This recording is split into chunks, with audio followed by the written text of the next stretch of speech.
ইংরেজিতে জটিল বাক্য করার কিছু কৌশল। আসসালামু আলাইকুম। প্রথমে দুটি সাধারণ বাক্যকে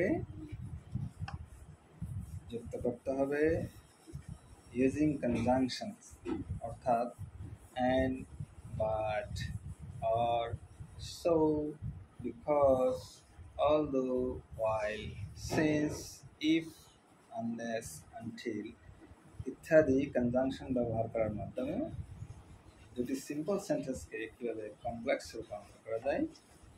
আই ওয়াজ টায়ার্ড একটা সিম্পল বাক্য। আই ওয়েন্ট টু বেড আমি ঘুমাতে যাব বা বিছানায় যাব। এখন দুটি বাক্যকে সো দ্বারা আমরা যুক্ত করবো। I was tired so I went to bed. I was tired so I went to bed. আরেকটা কৌশল হচ্ছে relative clause whom, which, that বা হুচ এগুলো দিয়ে বাক্যকে বড় করা বা যুক্ত করা। একটা এক্সাম্পল যদি আমরা দেখি তাহলে the boy is my friend, বালকটা আমার বন্ধু।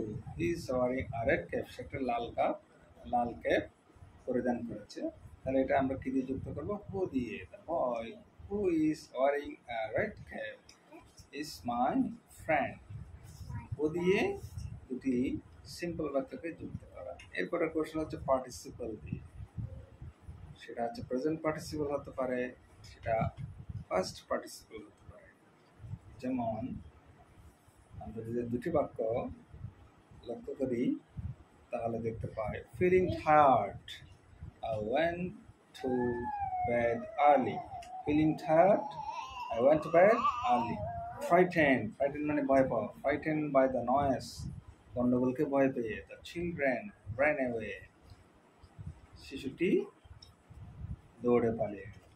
এরপরে কৌশল হচ্ছে ভার্বাল ফ্রেজেস বা ক্লজ যুক্ত করে বাক্যকে লম্বা করা যায়।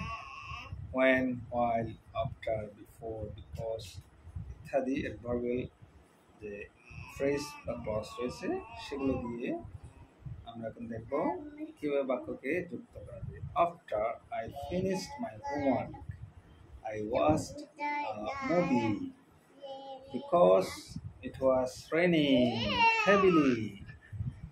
We stayed inside. মুষলধারে বৃষ্টি হওয়ার ফলে ভারী বৃষ্টি হলে আমরা বাড়ির মধ্যে অবস্থান করলাম। এরপরে কোশ্চেন হচ্ছে হুইচ বা দ্যাট দিয়ে যুক্ত করা।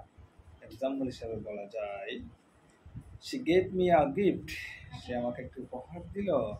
which made me very happy, তাহলে দুটি বাক্যকে যুক্ত করা হয়েছে এখানে হুইচ দিয়ে। she gave me a gift which made me very happy। আরেকটা বাক্য যদি আমরা দেখি he bought a car, that এখানে যুক্ত করা হচ্ছে দ্যাট দিয়ে। that runs very fast, he bought a car that runs very fast। এরপরে কোশ্চেন হচ্ছে রিপোর্টেড স্পিচ ব্যবহার করে। এক্সাম্পল হিসেবে বলা যায় he said that he would come the next day.